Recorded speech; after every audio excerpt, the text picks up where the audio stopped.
자, 이어서 현지 연결해서 자세한 내용들 알아보겠습니다. 김한희 특파원 안녕하십니까? 네, 안녕하세요. 네. 자, 뉴욕 증시가 기술주를 중심으로 다시 한번 강한 반등을 보여주고 있습니다. 다른 쪽으로 좀 매기가 퍼졌다가 다시 좀 모이는 흐름인데요. 분위기 어땠습니까? 네, 오늘 미국 뉴욕 증시의 3대 지수는 지난주 저조한 성적을 기록했던 기술주들이 대거 반등에 나서며 일제히 상승세로 마감했습니다. 조 바이든 대통령이 재선 도전 포기를 공식화한 후 첫 거래일이기도 했는데요. 지난주 도널드 트럼프 전 대통령의 당선 가능성이 커지면서 나타났던 트럼프 트레이드가 조금은 약해진 분위기입니다. 조 바이든 대통령의 대선 불출마로 도널드 트럼프 전 대통령의 거의 확실시됐던 재선 티켓 획득 가능성이 조금 줄어든 여파로 보입니다. 미국 선거 구도가 다시 짜지고 있는 만큼 증시 방향성은 11월 대선까지 한 치 앞을 내다볼 수 없는 변동성 하에 놓일 것으로 관측됩니다. 오늘 뉴욕 증권거래소에서 다우존스는 전거래일 대비 0.32% 오른 4415.44를 기록했습니다.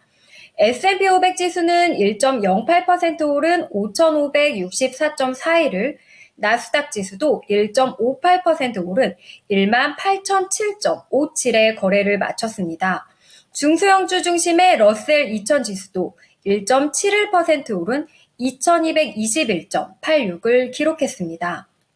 투자자들은 다시 대형 기술주 매수에 나섰습니다. 특히 엔비디아가 중국 수출용 AI 전용 칩을 제작하고 있다는 사실이 알려짐에 따라 주가가 5% 가까이 급등했는데요. 엔비디아는 어제보다 4.76% 급등했습니다. 이에 따라 시총도 3조 달러를 다시 회복했습니다. 로이터 통신은 엔비디아가 중국 수출용 AI 전용 칩을 개발 중이라고 보도했는데요. 새 버전은 미국 당국의 수출 통제 지침을 준수한 제품입니다. 이에 따라 대중 수출이 재개될 것이란 기대로 엔비디아 주가는 급등한 것으로 보입니다. 엔비디아는 크라우드 스트라이크 바이 사이버 대란과 대중 수출 통제 강화 등 악재로 지난주에만 약 8% 정도 급락해 한때 시총 3조 달러가 붕괴됐었습니다. 테슬라도 5.15% 급등했습니다. 일론 머스크 테슬라 최고 경영자가 테슬라가 개발 중인 휴머노이드 로봇 옵티머스를 내년에 공장에 배치하고 2026년에는 판매할 수 있을 것이라고 밝힌 게 투심을 끌어올렸습니다. 머스크는 또 2026년에는 다른 회사들을 위해 대량 생산할 수 있기를 희망한다고 덧붙였는데요. 테슬라 주가는 지난 19거래일 가운데 단 이틀을 제외한 17거래일째 상승세를 타고 있습니다. 브로드컴은 2.36% 올랐고 퀄컴과 AMD도 각각 4.7%, 2.83% 상승하는 등 반도체주들이 대체로 강한 상승세를 나타냈습니다. 지난주 글로벌 IT 대란 사태에 유발 책임이 있는 크라우드 스트라이크는 전거래일에 11.1% 떨어진 데 이어 오늘도 13.5% 급락 마감했습니다. 투자회사 에드워드 존스의 모나 마얀 선임 투자 전략가는 기술주 매도가 충분히 이뤄진 뒤 기술주로 다시 순환매 매수세가 되돌아오고 있는 모습을 보이고 있다면서 기업 실적 호조와 연준의 금리 인하 조합이 투자자들에게 희망을 주는 모습이라고 말했습니다. 네, 말씀을 해주신 대로 기술주하고 성장주가 이렇게 강한 반등을 줬다라는 건 오늘 우리 시장에도 긍정적인 재료가 아닐까 좀 이런 생각을 해보게 됩니다. 자, 그런 가운데 11월까지 미국의 대선을 앞두고 있는 상황이라 정치적인 판도를 계속해서 변화를 봐야 되는데요. 이쪽 내용은 어떻습니까? 네, 시장 참가자들은 바이든 대통령의 후보직 사퇴 이후 정치 불확실성 확대가 추가로 시장에 어떤 영향을 미칠지 촉각을 곤두세우고 있는데요. 특히 트럼프 전 대통령의 대선 입지가 확고했던 지난주와 달리 어제 바이든 대통령의 전격 사퇴로 트럼프에 온전히 베팅하던 증시 분위기가 조금은 달라졌다는 평가도 나옵니다. 미국 온라인 정치증권 시장 프리딕트잇에 따르면 도널드 트럼프 승리에 대한 가격은 4센트 하락한 60센트, 해리스 승리에 대한 가격은 12센트 상승한 39센트로 거래되고 있습니다. 실제 트럼프 재선 시 수혜를 볼 것이라고 예상됐던 에너지와 헬스케어주는 소폭 약세를 보였는데요. 제약사 유나이티드 헬스그룹은 오늘 1.29% 빠졌고요. 에너지 기업인 옥시덴털 페트롤리움은 2.95%, 코노코필립스도 1.81% 떨어졌습니다.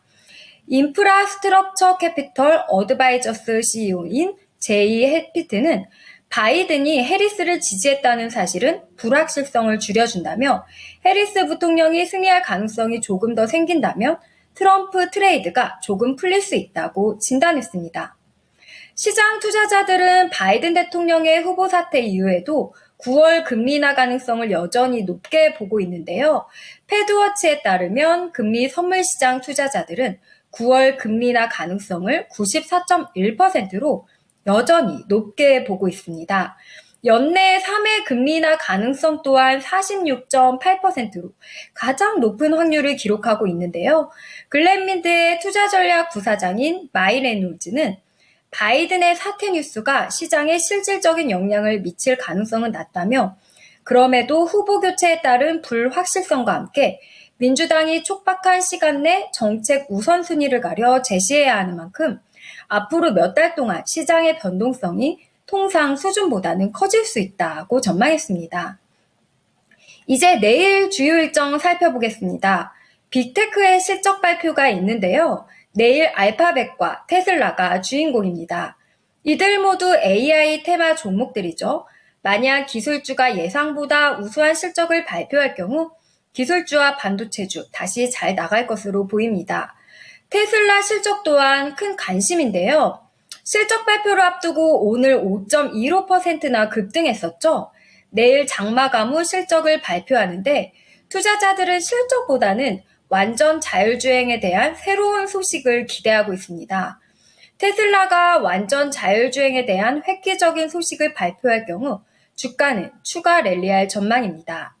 이 밖에도 비자, 로키드 마틴, 셔인 윌리엄스, 컴캐스트, 코카콜라, 킴벌리 클라크, 제너럴 모터스, UPS, GE 에어로스페이스 등 실적 발표가 예정돼 있습니다. 주요 지표로는 6월 기존 주택 판매와 7월 러치먼드 여는 제조업 지수가 예정돼 있습니다. 네, 정치적인 변동성도 중요하지만 역시 주식시장은 실적도 잘 봐야겠다라는 생각이 듭니다. 오늘 말씀 잘 들었습니다. 네, 감사합니다. 네, 지금까지 모닝인 뉴욕이었습니다.